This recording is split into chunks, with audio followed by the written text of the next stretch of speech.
Bismillahirrahmanirrahim. Assalamualaikum warahmatullahi wabarakatuh. Innal hamdalillahi nahmaduhu wa nasta'inuhu wa nastaghfiruh wa na'udzu billahi min syururi anfusina wa min sayyiati a'malina. May yahdihillahu fala mudhillalah wa man yudlil fala hadiyalah. Wa asyhadu an la ilaha illallah wahdahu la syarikalah wa asyhadu anna Muhammadan abduhu wa rasuluhu.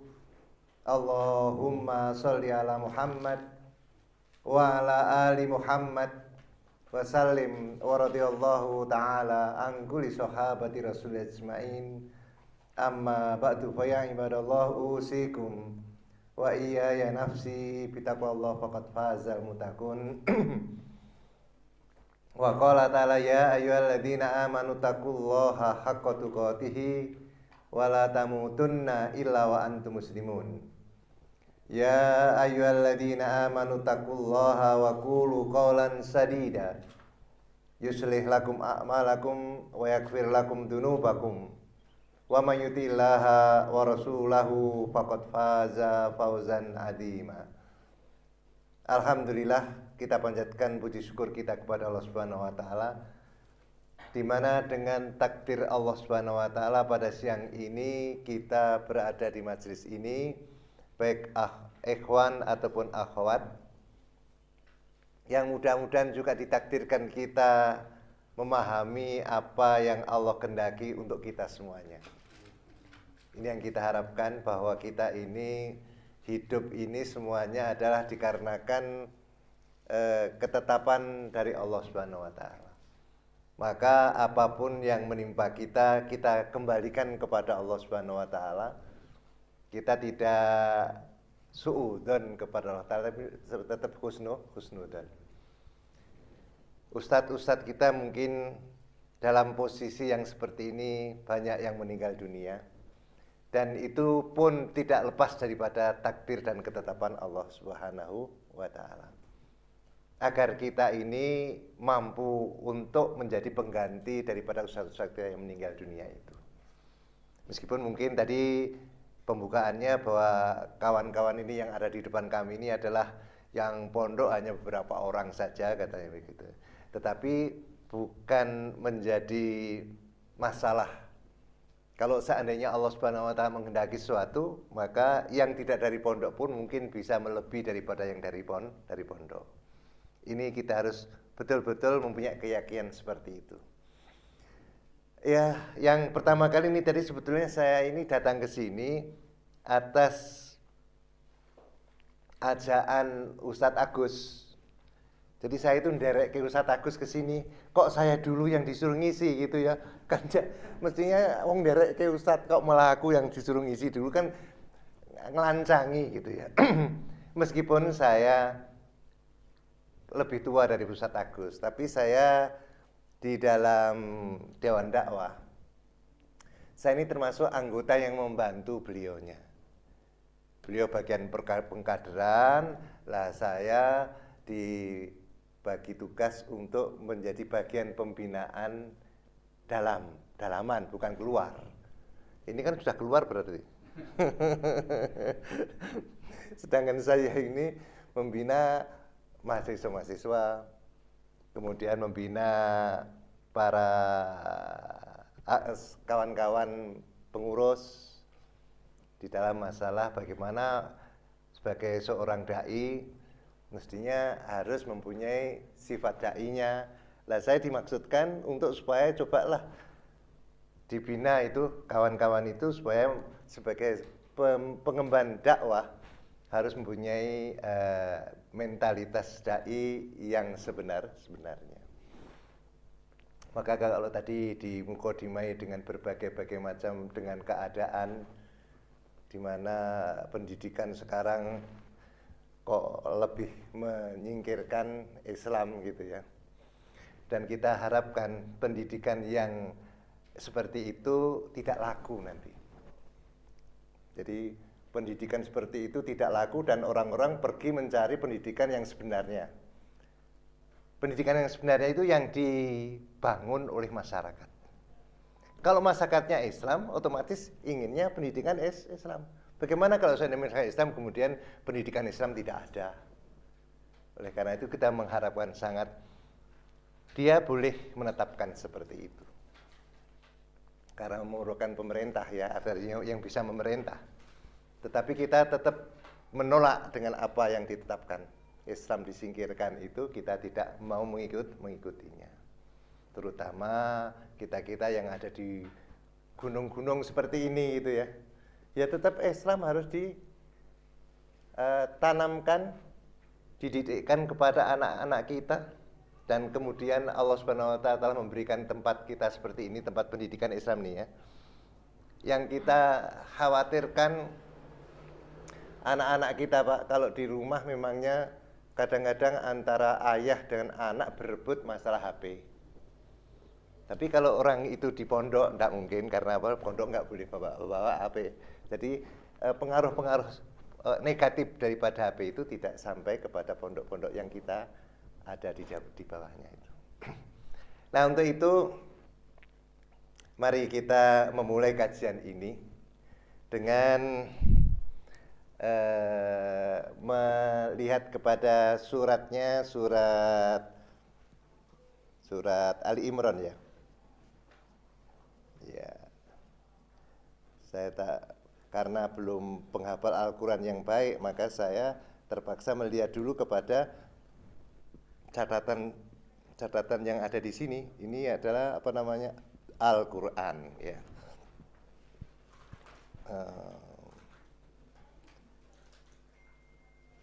Al-Qur'an bacaannya adalah Ali Imran, Pak. Surat keberapa, Pak? Ketiga nggih. Terus ayatnya ngambil yang 100. Ya. 100 dulu. Oke. Allah berfirman, A'udzubillahi minasyaitonirrajim. Ya ayyuhalladzina amanu in tuti'u fariqan minalladzina utul kitaba yaruddukum ba'da imanikum kafirin. Ya, masing-masing kita ini tidak perlu diperselisihkan, tetapi Allah memberitahukan kepada kita, kepada orang-orang yang beriman. Ya, mudah-mudahan kita termasuk orang yang diseru ini. Wahai orang-orang yang beriman, apa pesan daripada Allah Ta'ala ini? In tuti'u fariqan minal ladina utul kitaba. Jika kalian mentaati sebahagian dari orang-orang yang diberikan kitab kepada mereka, Yahudi dan Nasrani yang kita pahami, yang utul kitab itu Yahudi dan Nasrani. Kalau kalian mengikuti taat kepada Yahudi dan Nasrani, sebagian daripada orang Yahudi dan Nasrani, maka apa yang terjadi? Yaruddukum ba'da imanikum kafirin. Maka mereka akan mengembalikan kalian setelah keimanan kalian menjadi kafir. Ini peringatan Allah SWT kepada orang-orang yang beriman. Program-program daripada orang-orang Yahudi dan Nasrani itu adalah untuk mengembalikan kita kepada kekafiran. Terus selanjutnya ayat menyatakan, wa kaifa takfurun? Bagaimana kalian ini bisa kufur? Wa antum tutla alaikum ayatullah. Dibacakan kepada kalian itu ayat-ayat Allah. Wa fikum rasuluhu, di tengah-tengah kalian ada rasulnya, Nabi Muhammad sallallahu alaihi wasallam. Bagaimana kamu bisa kafir? Di hadapan antum ada ayat-ayat Allah. Sekarang sedang dihafalkan oleh anak-anak kita. Kemudian di samping itu juga bahwa teladan daripada Rasulullah SAW akan kita ikuti dengan sunnahnya. Maka otomatis anak-anak kita yang ada di sini ini harapan kita bahwa mereka di samping mempelajari ayat-ayat Allah Ta'ala dan juga mengikuti apa yang dicontohkan oleh Nabi kita Muhammad Sallallahu Alaihi Wasallam. Ini yang kita harapkan begitu. Untuk perkara mendekatkan diri kepada ayat Allah, untuk mendekatkan diri kepada Rasulullah Sallallahu Alaihi Wasallam dan segala contoh-contoh yang beliau contohkan kepada kita. Ini harus mempunyai persiapan hati yang bersih. Jangan dikotori hati kita. Nanti kalau hati kita kotor, ini ayat-ayat Allah pun tidak masuk. Nabi kita Muhammad Sallallahu Alaihi Wasallam sebelum diutus oleh Allah Subhanahu Wa Taala itu dibersihkan hatinya dulu. Kalau menurut yang kemarin kita bercerita tentang Isra dan Mi'raj, bahwa Rasulullah sebelum Isra itu Rasul dibelah dadanya dan dikatakan dicuci dengan air Zam-Zam. Baru kemudian dia menghadap kepada Allah Subhanahu wa taala. Isra dulu, perjalanan malam hari minal Masjidil Haram ilal Masjidil Aqsa. Setelah itu baru A'raj atau Mi'raj ke langit menghadap Allah Subhanahu wa taala dengan hati yang bersih. Otomatis itu yang diperlukan, hati yang bersih untuk mendekatkan diri kepada ayat-ayat Allah Subhanahu wa taala. Maka supaya kita dikatakan wa kaifa takfurun, bagaimana kalian ini kafir? Bagaimana kamu itu menjadi kafir karena mengikuti Yahudi dan Nasrani tadi? Ya. Sedangkan di tengah-tengah telah dibacakan kepada kalian ayat-ayat Allah dan di tengah-tengah kalian ada Rasulullah Sallallahu Alaihi Wasallam. Wa man ya'tasim billah, barang siapa yang berpegang teguh dengan Allah, berpegang teguh dengan Allah, berpegang teguh dengan ayat-ayat Allah, petunjuk-petunjuk Allah, faqad hudiya ila siratin mustaqim, dia telah diberi petunjuk kepada jalan yang lurus. Jadi bahwa kita mempunyai program, ya, panjenengan semua ini dari yayasannya, daripada pembantu-pembantunya, semuanya itu punya program untuk menjadikan jalan yang lurus di tengah-tengah kampung kita yang ada ini. Apapun yang terjadi di luar kampung kita, tapi kampung kita ini kita harapkan berjalan pada siratal mustaqim, terutama orang-orang mukminnya, karena dia mau mengikuti apa yang diperintahkan Allah Ta'ala dan dicontohkan oleh Rasul Sallallahu Alaihi Wasallam. Iya, tolong Pak. Jadi yang kita harapkan bahwa dalam perjalanan ini nanti kita tetap mendukung adanya ayat-ayat Allah dibacakan, kemudian menjadi ilmu bagi anak-anak kita, dan menjadi tujuan kita adalah untuk berperangai seperti perangai yang dikatakan oleh Allah Subhanahu wa taala. I'tisam bihablillah jami'an. Jadi perintah Allah Subhanahu wa taala ini tadi, harapan kita ini bahwa kita ini termasuk yang berpegang teguh kepada Al-Qur'an. Wa kaifa takfurun, katanya begitu dia. Bagaimana kalian bisa kufur? Ini 100 ayatnya 100. Kaifa takfurun, bagaimana kalian ini bisa kufur? Wa antum, sedangkan kalian ini tutla alaikum ayatullah, dibacakan kepada kalian ayat-ayat Allah. Jadi padahal maksudnya apa? Jangan mentaati intutiu farikon wa intutiu farikon tadi apa ya? Wa intutiu farikon minaladina intutiu farikon minaladina utul kitabah. Kalau ikuti Yahudi dan Nasrani itu tidak baik, tidak benar. Kalau sekarang ada undang-undang yang disebutkan tadi itu, bahwa dihilangkannya agama Islam daripada pelajaran anak-anak. Ini kalau kita ikuti, Dari mana kamu kok bisa mengatakan seperti ini? Otakmu itu kemarin bagaimana kok bisa mengatakan harus dijauhkan daripada Al-Quran? Ini mesti bukan otak orang yang beriman. Kemudian sudah menjadi ketetapan. Loh, ini ketetapan bukan ketetapan orang beriman. Jadi kalau kita lihat siapa yang menetapkan ini? Ini pasti bukan orang yang beriman dan orang yang pasti memusuhi Islam. Nah, terus bagaimana? Antum-antum kalau dimusuhi, diam saja, biar sajalah, kita sabar saja, apa begitu?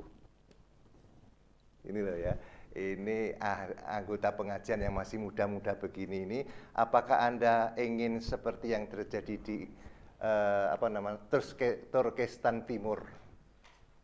Turkestan Timur, ngerti Pak? Pundi Pak Turkestan Timur? Biasanya Xinjiang dan Uighur dan Xinjiang. Itu dulu semuanya memangnya Muslim. Di situ memang daerah-daerah Muslim. Tapi sekarang masjid-masjid pun ditutup, dijadikan museum. Sebagaimana Hagia Sophia menjadi museum ketika yang memimpin adalah siapa? Kemal Atatürk. Mustafa Kemal Atatürk. Yang kemudian pada akhir zaman kita sekarang ini yang memegang Erdogan dijadikan lagi, dibangkitkan kembali, museum disingkirkan jadi masjid kembali. Berarti ada orang yang akan masuk ke dalam masjid itu, bukan kemudian disingkirkan begitu saja. Itu karena memang yang Kemal Atatürk itu bapak sekuler, bapak yang memisahkan agama daripada negara. Itulah namanya Kemal Atatürk, yang matinya pun sudah bumi tidak menerima dia. Bumi aja nggak menerima Kemal Atatürk ini, nggak mau menerima. Buminya nggak mau menerima. Gara-gara dia sendiri memusuhi Allah Subhanahu wa Ta'ala. Apa ingin bangsa Indonesia ini, pemimpin-pemimpinnya seperti Kemal Atatürk itu, yang tidak akan diterima oleh bumi ini? Ini perlu kita peringatkan kepada mereka. Jangan main-main dengan Allah Subhanahu wa Ta'ala. Yang kita khawatirkan kalau seandainya kita sendiri ini dalam masalah pengenalan dengan Allah Subhanahu wa Ta'ala itu tidak tuntas. Seperti pengajian seperti ini, apa yang paling penting? Kenalkan dulu dengan Allah Subhanahu wa Ta'ala. Sebagaimana Rasulullah SAW mengirim siapa yang dikirim ke Yaman itu? Mu'adz bin Jabal. Apa yang Mu'adz bin Jabal sampaikan? Ini kamu akan berhadapan dengan ahlul kitab. Maka sampaikan kepada mereka bahwasanya la ilaha illallah Muhammad Rasulullah. Kalau sudah memahami la ilaha illallah Muhammad Rasulullah, sudah dia yakini, sudah dia pahami, sudah dia amalkan, baru ajarkan kepada mereka bahwa Allah Subhanahu wa Ta'ala memerintahkan untuk menegakkan sholat. Artinya setelah dia kenal dengan Allah, meyakini Rasulullah SAW, setelah itu paham betul, baru ajarkan bagaimana tata cara berhubungan dengan Allah Subhanahu wa Ta'ala. Bagaimana tata cara berhubungan dengan Allah Subhanahu wa Ta'ala. Itulah sholat. Itu sholat namanya. Kalau sholatnya sudah betul, cara berhubungan dengan Allah Subhanahu wa Ta'ala sudah benar, maka ajarkan zakat. Tarik uang zakat daripada para agnia, orang yang kaya. Kemudian kembalikan itu uang yang kamu kumpulkan itu kepada fuqara, orang-orang fakir. Kumpulkan dulu zakat itu dengan arti kata ambil dari yang agniyaihim, dengan orang-orang yang kaya-kaya. Setelah dikumpulkan kamu kembalikan kepada orang-orang fakir. Ini artinya bagaimana berhubungan dengan manusia. Bagaimana kita ini menghadapi, misalnya kita mempunyai lahan pertanian seperti ini besarnya. Bukan, kita yang menumbuhkan kalau saya lihat tadi di sana ada banyak apa namanya tanaman ketela pohon ya, bukan ketela pohon, ketela rambat gitu ya. Itu kita nyeblok ke itu hanya apanya Pak biasanya? Pohonnya. Kemudian akhirnya Allah yang menumbuhkan menjadikan dia ada berbuahnya, ada umbinya. Nah, kalau kamu mengambil itu hasil itu juga ada hak Allah Subhanahu wa taala. Maksudnya dari yang ditumbuhkan tadi itu kemudian kamu makan secukupnya, kemudian anak orang-orang fakir jangan dibiarkan. Perhatikan orang fakir yang tidak ikut menjadi petani, berikan kepada mereka secukupnya. Nanti kan akan berkah kepada tanaman-tanaman kamu tadi itu. Tanaman sekarang yang begitu subur nanti akan dilipat gandakan oleh Allah Subhanahu wa taala karena kita memperhatikan keperluan masyarakat di persekitaran kita. Ini tata cara berdakwah. Kenalkan dulu Allah dan Rasulnya, syahadat, kenal sih. Bar kuwi bagaimana caranya kamu berhubungan dengan Allah Ta'ala? Bahwa sholat itu adalah tata cara kita berhubungan dengan Allah Subhanahu wa taala. Itu sholat itu dilaksanakan setelah paham syahadat. Kalau syahadatnya belum bisa kok sholat gimana? Ya bagaimana akan berhubungan dengan Allah Subhanahu wa taala kalau kita sendiri tidak kenal dengan Allah Subhanahu wa taala? Gitu. Lah, sekarang ini sebetulnya sholat ini adalah kalau Allah mengatakan dalam perintah Allah kepada Musa, innani anallah la ilaha illa ana fa'budni wa aqimis sholata li dzikri. Innani sungguhnya aku, kata Allah, anallah, sayalah Allah, la ilaha illa ana, tidak ada ilah kecuali aku, fa'budni, oleh karena itu mengabdilah kamu kepadaku. Kemudian wa aqimis sholata, tegakkan sholat lidzikri, untuk mengingati aku. Jadi sholat itu diperintahkan Allah Subhanahu wa taala sebagai sarana untuk mengingati Allah Subhanahu wa taala. Aqimis sholata lidzikri. Ya. Nggak lama sholat itu kalau dilaksanakan secara benar gitu cuma ya paling kurang memakan waktu 5 menit. 5 menit itu jangan kamu lepaskan waktu untuk mengingati Allah Ta'ala dari Allahu Akbar sampai salam. Yang diingati siapa? Untuk mengingati Allah Subhanahu wa taala. Kira-kira panjenengan selama sholat itu yang diingati Allah atau selain Allah? Piye? Piye njajal? Jawab piye? Ibu-ibu yang anaknya nangis, teringat anaknya, hilang ingatannya kepada Allah Ta'ala karena ingat pada anak. Kebetulan pada waktu itu memangnya iblisnya iseng, jadi membuat anak nangis supaya ibunya yang sholat tadi menjadi ingatnya kepada anak, bukan kepada Allah Subhanahu wa taala. Itu kan yang kurang ajar bukan anaknya, iblis. Tapi karena kita tidak melihat, kalau tahu itu kita tembak iblisnya itu ya. Kalau tahu, tapi yang jelas iblis yang nembak kita, bukan kita menembak iblis. Karena iblis tahu kita tak tahu iblis. Maka setiap bidikan iblis kepada kita tepat. Karena apa? Iblis tahu apa kelemahan kita.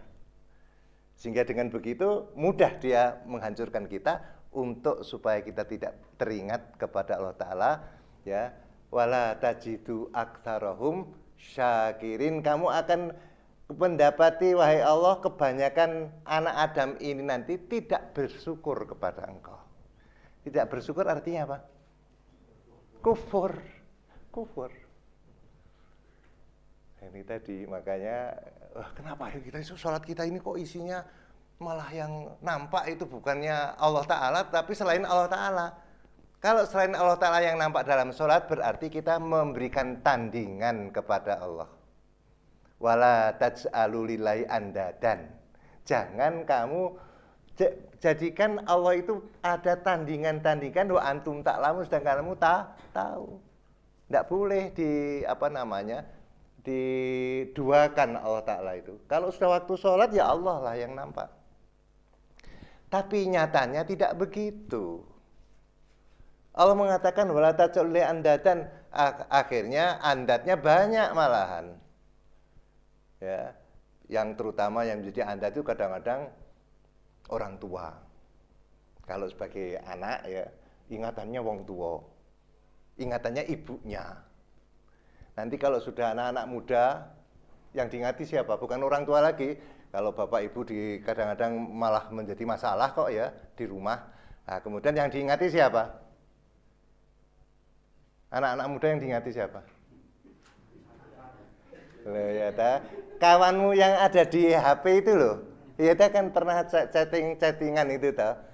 Itu yang nampak. Jadi bisa menjadikan orang yang kita kita hubungi itu, yang kita chatting, kadang-kadang kita lihat wajahnya di situ, itu yang nampak ketika sholat, bukan Allah. Jadi Anda sholat menghadap siapa? Menghadap andat ini tadi, tandingan. Tandingannya Allah Subhanahu wa ta'ala, siapapun orangnya. Kalau yang sudah punya istri, yang teringat istrinya. Yang punya anak, yang teringat anaknya. Yang mempunyai kebun, yang diingati kebunnya lah, kebun kayak emang urung tak gini kan. Banyak kebun tadi belum diapa-apakan, program kebun itu masuknya ketika sholat. Ya kan? Nggih mboten? Karena apa? Karena syahadatnya belum mantap ke dalam diri kita masing-masing ini. Baik saya, antum ya sama saja itu. Kalau syahadat itu tidak kental dalam diri kita, maka yang terjadi nanti adalah bukannya kita mengingati Allah Ta'ala, tapi mengingati tentang dunia. Allah mengatakan qad aflaha man tazakka. Qad aflaha man tazakka. Terusnya apa? Wa dzakarasma rabbih fashallah. Beruntunglah orang-orang yang mensucikan dirinya. Ya, tazakka. Wa dzakarasma rabbih, ketika dia ingat nama Rabbnya, kemudian sholatnya isinya adalah karena ingat Allah Subhanahu wa ta'ala. Antum tahu nggak bagaimana kalau hasilnya kalau orang selalu ingat Allah Subhanahu wa ta'ala? Allah berfirman dalam surat Ar-Ra'd itu ya. Walladzina amanu wa tatma'innu qulubuhum bidzikrillah. Ala bidzikrillahi tatma'innul qulub. Ketahuilah, dengan mengingati Allah, hati menjadi tentram dan tenang. Tenang dan tentram kalau mengingati Allah Subhanahu wa ta'ala. Jadi sholat itu memang akan membawakan ketentraman bagi kita, bukanlah malah kita sholat, malah kita hati kita nggak tentram, kacau karena sholat, nggak bisa. Rasul menyontohkan kok bahwa ya Bilal, wahai Bilal, arihni fi sholat. Bilal, tentramkan hatiku ini dengan sholat. Artinya suruh Bilal adzan kemudian sholat, karena sholat itu membawa ketentraman. Ya sekarang ini sebetulnya sholat itu yang berpengaruh kepada kita ini, sholat itu merupakan suatu kewajiban atau keperluan. Yang saya mas panjenengan jawab, panjenengan lihat sholat ini sebagai kewajiban atau keperluan? Loh, kenapa? Keperluan, bukan kewajiban.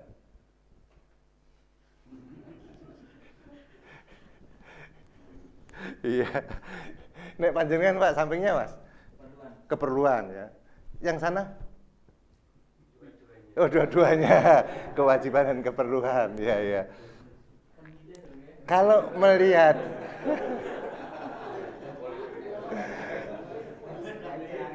ya, ya. Kalau melihat tadi ayatnya apa namanya?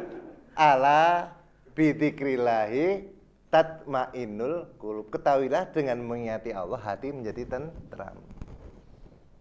Kalau hati kita kok nggak tentram, tuh gundah gulana, ya karena nggak ingat Allah Ta'ala. Yang kamu ingati mesti bukan Allah Ta'ala, sehingga kamu gundah gulana. Yang diingati apa namanya ladangnya dimakan hama, lah itu jadi nggak tentram. Kalau ingat Allah Ta'ala, itu sudah ketetapan Allah Ta'ala, nggak apa-apa. Kalau ada hama yang ini kan peringatan Allah kepada kita. Tak akanlah Allah Subhanahu Wa Ta'ala akan menderitakan kita ini. Itu hanya cobaan aja bagi kita. Gitu. Misalnya anak kok sakit. Gitu. Anak yang sakit. Kemudian gimana? Apa? Ya anak sakit itu biar tidak terlalu aktif. Dia kalau sakit mesti diam. Sehingga dengan demikian kita bisa membawa istirahatnya anak ini diperlukan. Sehingga tidak ada sesuatu yang ditetapkan Allah kepada kita itu keburukan, tidak ada. Semuanya adalah kebaikan untuk kepentingan kita. Kalau sudah seperti itu, hati kita akan jadi tentram.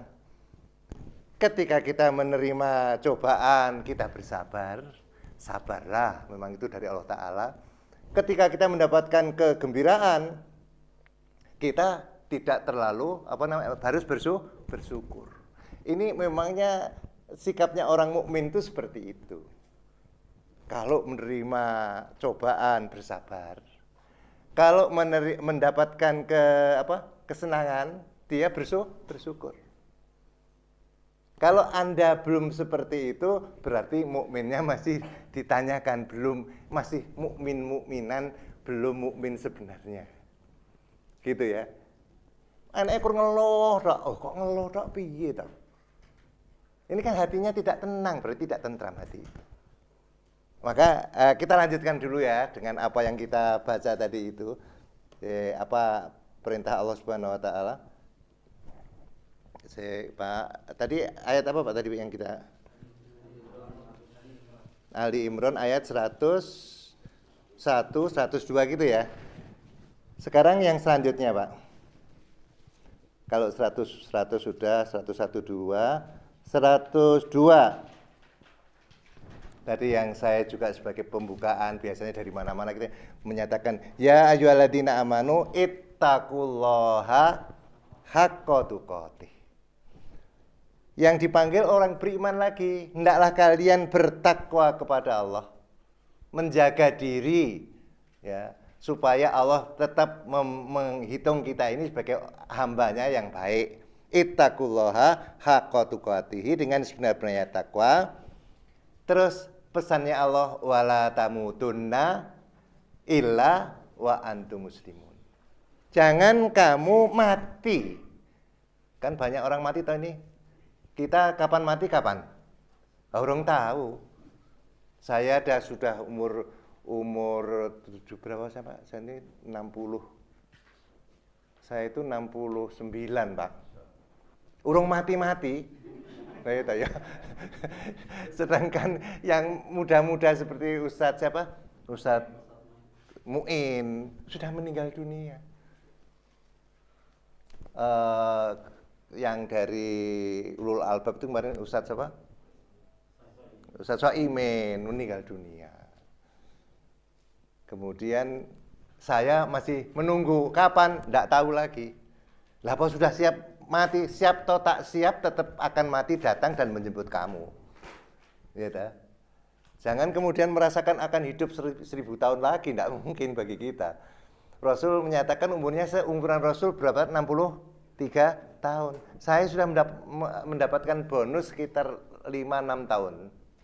Bonus belum mati gitu ya. Rasul sudah meninggal dunia ketika 63 tahun. Tapi semua yang disampaikan sudah selesai semuanya. Dan otomatis Allah menjadikan Rasul meninggal dunia itu setelah risalahnya disampaikan semuanya, dan itu sudah cukup bagi Allah Ta'ala untuk kamu kembali kepada Allah Subhanahu Wa Ta'ala. Dan terus kalau kita gimana?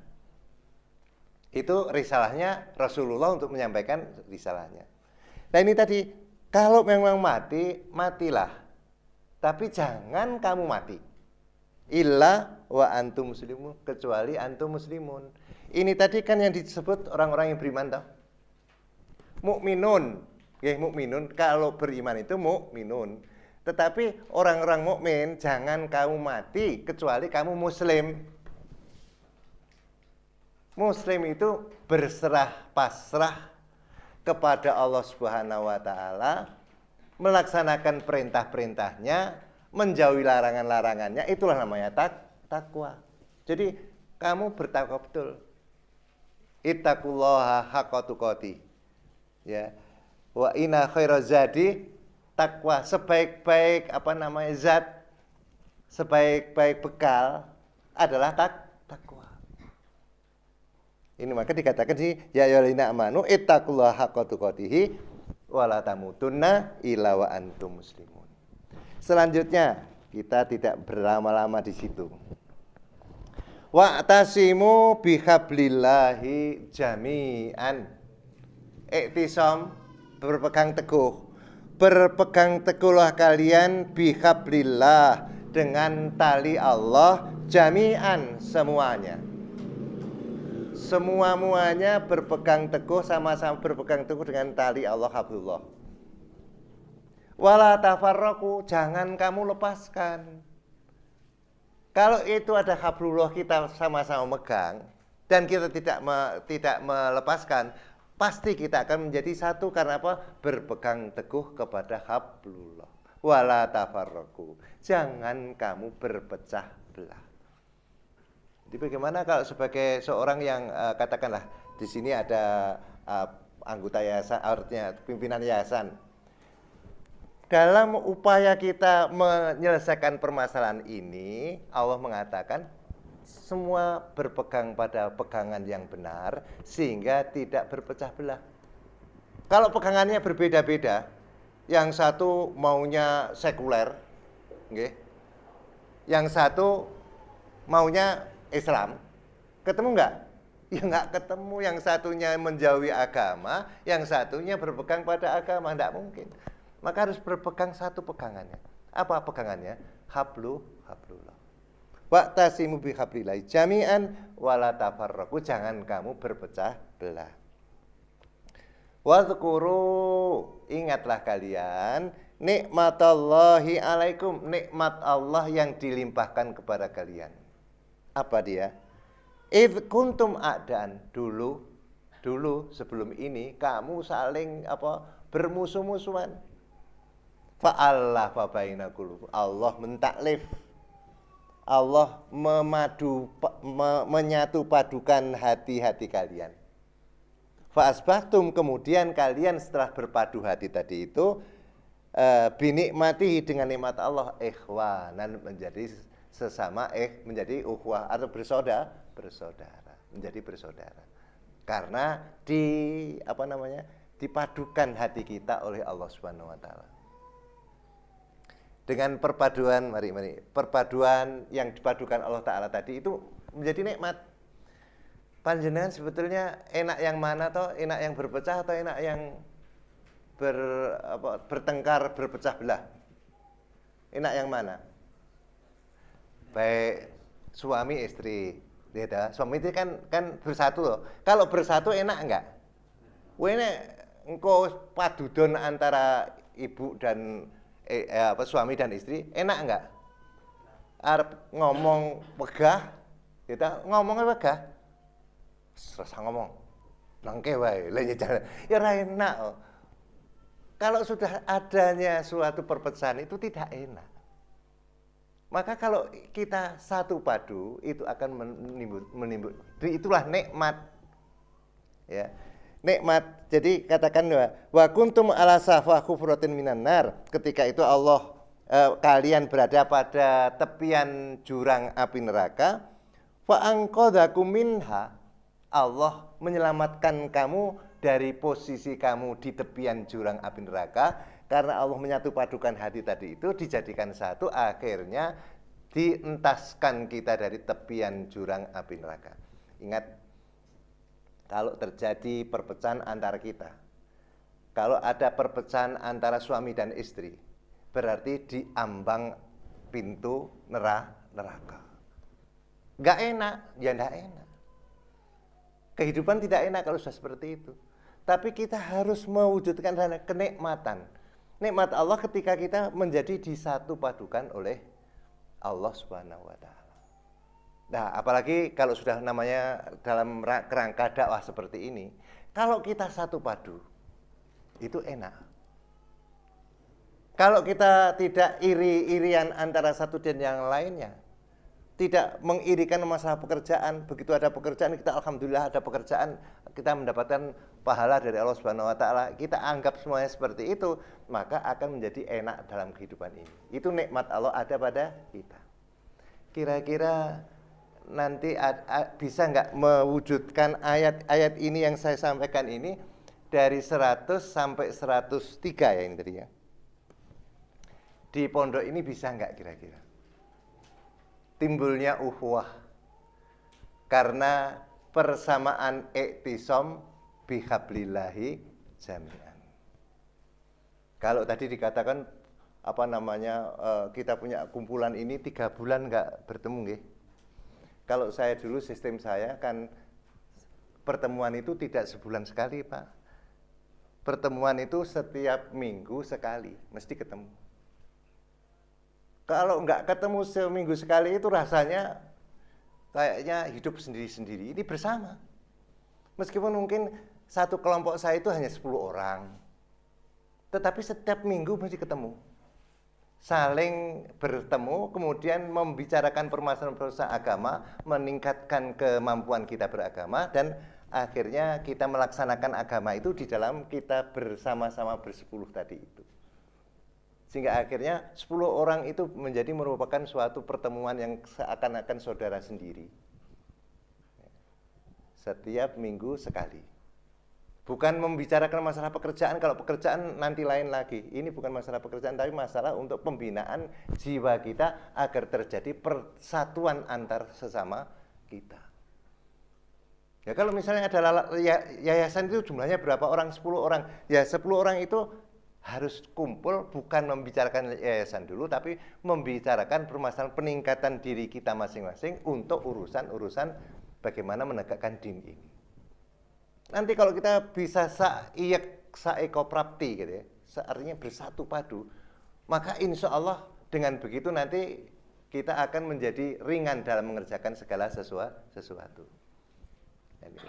Nah, inilah yang perlu saya sampaikan tadi supaya terjadi ukhuwah sehingga terjadi kenikmatan antar sesama kita. Bukan kita saja yang sama yayasan saja, tapi anak-anak kita yang sekarang sedang ada di sini supaya dibentuk kelompok-kelompok yang memang membawa kenikmatan, yakni ukhuwah yang berdasarkan la ilaha illallah Muhammad Rasulullah. Ini ya saya kira ya kalau akan, karena saya memang di bidang pembinaan, dan pembinaan ini termasuk saya sendiri juga sedang merintis. Kadang-kadang kawan ini untuk kita rintis menjadi orang yang seia sekata itu bukannya mudah. Kadang-kadang kita waktu akan pertemuan sekarang ini gitu, katakanlah hari Ahad pertemuan, itu nanti macam-macam saja godaannya. Mau temu aja kok masih ini dan itu dan sebagainya. Jadi kalau seandainya tadi jangan terjadi apa Pak, perkumpulan apa namanya biasanya yang Habib Rizik dituntut ini karena apa? Kerumunan ya, karena kerumunan. Kalau 10 orang ya bukan kerumunan, kalau 10 orang dibikin jarak-jarak enggak ada masalah. Itu enggak ada masalah. Tetapi kalau sholat kemudian dijarakkan, itu nanti menyalahi tatanan dan tuntunan. Nabi kita mengatur kita jaraknya harus tidak ada berjarak, harus rapat sawu sufakum ya. Wa inna taswiyata suhu inta mamisolah. Loh sekarang kok menjadi berjarak itu karena tatanan siapa? Tatanan dari WHO Pak. WHO. Nabi ini WHO. Jadi ngatur sholatnya diatur seperti itu. protokol kesehatan. Itu siapa yang buat? Kalau nggak Yahudi ya Nasrani tadi, untuk mengkufuri apa yang diberikan oleh Allah dan Rasulnya. Akhirnya kita kufur karena mengikuti mereka. Kaifa takfurun wa antum tutla alaikum ayatullah. Dibacakan ayat Allah, kamu masih tetap saja tidak mau mengikuti. Kenapa? Bafikum rasulu, di tengah kamu ada rasulnya. Rasul itu memberikan kepada kita tatanan-tatanan juga, tata cara bagaimana berbakti kepada Allah Subhanahu wa taala, bagaimana beribadah kepada Allah Subhanahu wa taala. Wah, akhirnya kita mengikuti Yahudi dan Nasrani. Gitu. Saya itu kemarin Pak, ketika nggak boleh ke kantor kecuali sudah apa Pak? Rapid test ya, rapid test. Bayar itu Pak. Meskipun yang bayarkan apa namanya, kantor ya, kantor bayar ke kita, tapi kita, bahwa kantor memberikan bayaran untuk siapa? Bayaran itu untuk siapa? Kan rapid test ada ketentuannya, rapid test di sana harganya sekian. Tapi jelas bahwa itu bukan untuk, kalau dikatakan itu sodakoh, bukan sodakoh. Itu namanya pengambilan dengan paksa untuk kita. Maka untuk itu ya kalau kita mengikuti Yahudi dan Nasrani, kapanpun akan terjadi pengkufuran bagi diri kita. Kira-kira antum bisa meninggalkan Yahudi dan Nasrani enggak? Terus nanti Pak, panjenengan bisa ninggalkan Yahudi dan Nasrani benar? Ora iso, nek ngomong iso apa sih, ndak iso. Nah iya, mesti tetap ikut. Dan kalau Anda sudah mengikuti apa yang menjadi kehendak Yahudi dan Nasrani, maka walantardo angkal Yahud wan Nasara hatta tattabi'a millatahum. Kalau kalian mengikuti milahnya Yahudi cukup, tidak usah masuk Nasrani, tetap Muslim. Tidak usah masuk Yahudi, tetap Muslim, tetapi tata cara hidupmu tidak mengikuti Islam, tapi mengikuti Yahudi atau Nasrani, itu sudah menyenangkan tuh. Yes, ya cukup gitu aja. Serasa ngaku-ngaku ya Nasrani panjenengan. Neng perbuatannya ya koyok wong Nasrani itu Yahudi, cukup. Ya dah. Wala, ini adanya apa nama undang-undang mengikut hukumnya siapa? Hukumnya Allah atau hukumnya buatan manusia? Ya hukum yang berjalan lah. Nah yang berjalan ini hukumnya kafir atau hukumnya Allah Ta'ala? Hukumnya kafir ya sudah. Kalau ikuti hukum kafir ya kafirlah kamu. Gitu. Dan Rasul mengatakan memang bahwa kamu ya latat tabi'anna sunana mangkana qablakum hadwal qadrati bil qadrati. Kamu akan mengikuti kebiasaan orang sebelum kalian, sejengkal demi sejengkal, setapak demi setapak, hatta lau dakhalu juhra dhabbi, sehingga kalaupun mereka itu masuk ke lubang biawak, la dakhaltumuhu, kamu pasti akan mengikutinya. Itu kata Rasul. Kamu nanti, ya para sahabat yang sudah menjadi bin Rasul, bahwa nanti terjadi yang akan datang itu, bahwa kamu akan mengikuti yang kebiasaan orang sebelum kamu itu sejengkal demi sejengkal, setapak demi setapak, sehingga akhirnya sampai pun sesuatu yang tidak masuk akal kamu tetap ikut dia. Terus ya ditanyakan sahabat, al Yahud wa Nasara, apakah itu orang Yahudi? Lah siapa lagi? Siapa lagi yang sekarang menguasai dunia ini? Yo Yahudi dan Nasrani itu. Sehingga kalau tidak mengikuti dia, kita ketinggalan zaman. Zamannya zaman Yahudi dan Nasrani kok. Katakanlah zamannya Dajjal kok ya. Orang melu Dajjal yo rekoso awake dhewe. Ya dah. Akhirnya Anda mengikuti Dajjal. Gitu Mas. Bukan menuduh saya, memang nyatanya begitu. Itu nggak menuduh loh ya. Nyatanya kita ini masih seperti itu. Nilai kita bukan nilai mukmin. Kalau mati, jangan sampai mati sebelum kamu itu berserah diri, pasrah kepada ketetapan Allah Subhanahu wa Ta'ala. ini saja yang saya sampaikan, dan itu memerlukan suatu diulang kemudian dibinakan kepada kita, pembinaan syahadat, pembinaan sholat, pembinaan infak dan zakat tadi itu harus dibinakan kepada kita secara pelan-pelan sehingga Allah meridhoi kita, sehingga akhirnya Allah ridho kepada kita dan kita ridho kepada Allah Subhanahu wa taala. Sekian matur nuwun ya, dan saya terima kasih atas perhatiannya dan minta maaf kepada Ustadz Agus yang saya dereke, malah aku dhisik sing berbicara tuh kan namanya ya enggak sopan, tapi karena kehendaknya begitu ya. Ya Pak, nggih. Nggih. Aku minta maaf kepada yang saya derekkan. Saya itu penderek, Pak. Katanya pengawal. Saya ini pengawalnya Ustadz Agus gitu ya. Maka kurang lebihnya, apalagi kalau ngomong kok banyak-banyak lah, menghabiskan waktu Pak Ustadz Agus nggak dapat waktu. Saya minta maaf lagi kalau yang seperti itu. Kurang lebihnya minta maaf, dan saya akhiri dengan tasbih ibarat subhanakallahumma bihamdika asyhadu an la ilaha illa anta astaghfiruka wa atubu ilaik. Walhamdulillahirabbil alamin. Saya kembalikan kepada pengarah acara. Akhirul kalam. Assalamualaikum warahmatullahi wabarakatuh.